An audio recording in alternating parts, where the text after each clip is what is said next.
sur Radio Anis. Donc aujourd'hui, chers auditeurs et auditrices, c'est moi, Mejdoni Belhassan. Pour le sommaire aujourd'hui, il y aura le réchauffement climatique et les gestes écolos et le poème que va être présenté par. Après, il y aura le Quidditch et enfin, ce sera les devoirs à la maison et aussi la météo avec Mademoiselle Cartage. Donc, on va commencer par le poème. Merci.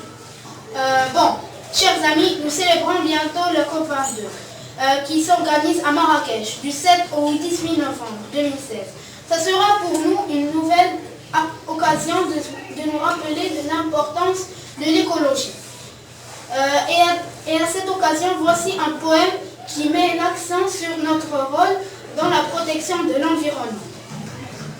Moi, si j'étais un oiseau, je m'élèverais très haut. J'irai voir les étoiles dans mon vaisseau spatial. Je verrai alors la Terre sous un manteau de poussière. Notre Terre tout abîmée qui va bientôt s'exploser. Avec toute cette pollution, on mérite une bonne punition. Mais ça ne sert à rien. Vu que tout ça ne change pas demain. Cet effet de serre tout autour de la Terre ne pourra pas s'en aller si nous continuerons à polluer. Il faut agir et vite, car le réchauffement climatique ne se fera pas attendre, même si on le demande. Donc merci, donc après c'est toujours avec moi, donc rebonjour. Donc à l'occasion de la COP22, bien sûr il y aura un événement qui sera célébré le 22 novembre, à ce que je pense. Bon, ça sera la participation de toutes les classes du collège et aussi à cette occasion on voudrait vous transmettre 8 gestes écolos incontournables. Donc 1, ne pas jeter par terre ses ordures, et puis recycler ses ordures et bien les gérer. 3, limiter les emballages et opter pour le vrac. 4, consommer moins d'énergie en éteignant les lumières. 5, aller à pied ou privilégier les transports en commun. 6, préserver la nature en cas d'excursion. 7, privilégier les produits fabriqués au Maroc. Et 8, privilégier les produits bio et naturels. Et merci. Donc je cède la parole à Mademoiselle Cartage. Bonjour, je remercie tout le monde d'avoir assisté à ce grand événement et même d'avoir nous écouté durant cette émission. Bon, pour commencer, je m'appelle Quentin El Rayoul, je suis votre météoriste et j'ai bien l'honneur de vous présenter la météo du Maroc et plutôt ailleurs. Même les fruits de la saison et enfin comment réagir pour limiter le changement climatique. Pour commencer, vous n'avez pas remarqué qu'il y a un changement climatique en ce mois d'octobre, n'est-ce pas? Je vais vous expliquer. Les années dernières, comme 1992, à l'époque, au mois d'octobre, normalement il pleut. Mais ces dernières années, on voit que des petites gouttelettes de pluie, rarement par semaine. Même si c'est la saison d'automne.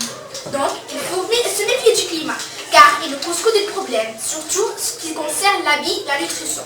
Bon, pour les fruits de la saison, je vous conseille de manger surtout les agrumes qui sont bénéfiques pour la santé. Et je remercie tout le monde et j'adresse la parole au Quidditch. Bonjour chers auditeurs, chères auditrices. Je m'appelle Anas. Je vais vous présenter moi et mon ami Arif Abdouahed le match de Quidditch.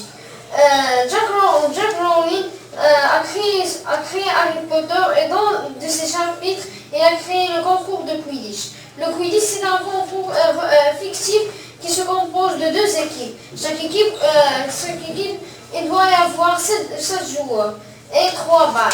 Le soir, le vif d'or et le cognard. Le vif d'or, c'était un animal qui s'appelait le vif d'or.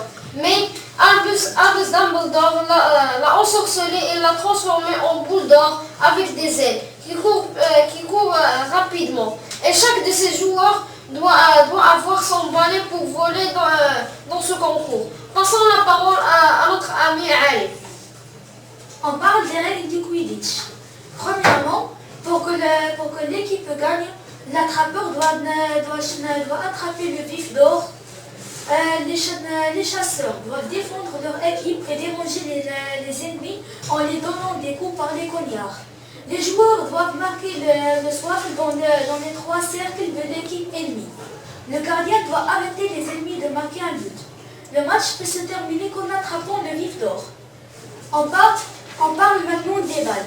Premièrement, on a le soif. La balle que les joueurs prennent et gardent pour marquer des buts avec. Les cognards, 2 balles magnifiques. Leur but est de faire tomber ou déranger n'importe quel joueur. Mais les chasseurs doivent défendre leur équipe et chasser les joueurs ennemis en donnant des coups de batte aux balles. Un match peut durer même un mois si le vif d'or termine à échapper des attrapeurs. Et le jeu porte des risques mortels pour les joueurs. Et merci. Après cette escapade dans un monde fictif et imaginaire, revenons sur Terre avec un sujet qui porte débat, les devoirs à la maison. Grâce à un sondage, nous avons établi une idée sur le sujet. Certains pensent qu'il ne faut pas transformer les choses qui n'ont pas été faites en classe en devoirs. D'autres pensent qu'il ne faut pas donner trop de devoirs car ils sont épuisants. Mais les devoirs sont quelque chose de très important.